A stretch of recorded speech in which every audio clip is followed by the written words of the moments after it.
चढ़ाई छही माँ जनुआ के बहानी नु आहो बोले दानी नु हो। चढ़ाई छही माँ जनुआ के बहानी नु आहो भोले दानी नु हो। ए भोले बाबा टूटई नहीं माँ जनुआ से नहाता चढ़ैब बेहला बाबा टूटई नहीं माँ जनुआ से नहाता चढ़ैब बेहला पतरी नु हो।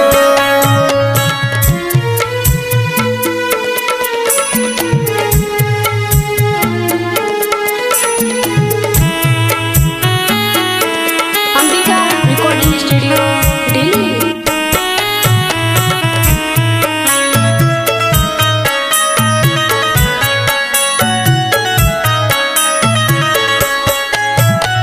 कुछो होई जैते बाबा हमारा याद के नमा हसीता बाबा तोरा दहरा बार के।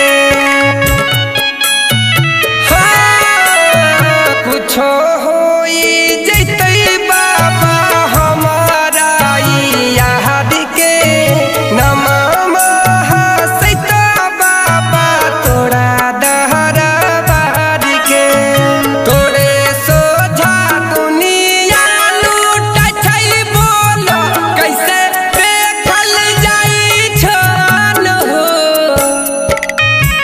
भोले बाबा टूटई नहीं माँ जनुआ से नहाता चढ़ैब बेहला पतरी नु हो।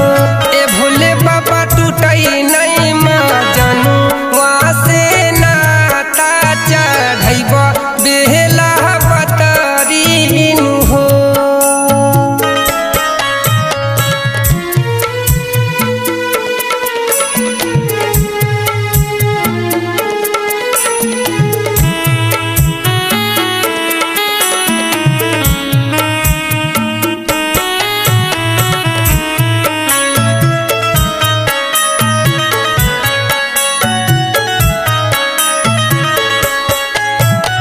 की सोर पम पम गोहरा बेतिर पूरा हरी ठीक कदम जनुआ के भूखा बसो मारी।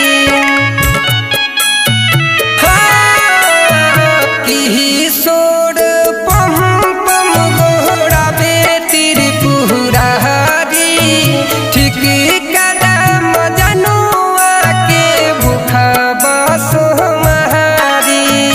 मेरे तुंजय बहुत डराई छई इंद्रजीत घबराई छई न हो। ए भोले बाबा टूटई नहीं माँ जनुआ से नहाता चढ़ैब बेहला पतरी नु हो।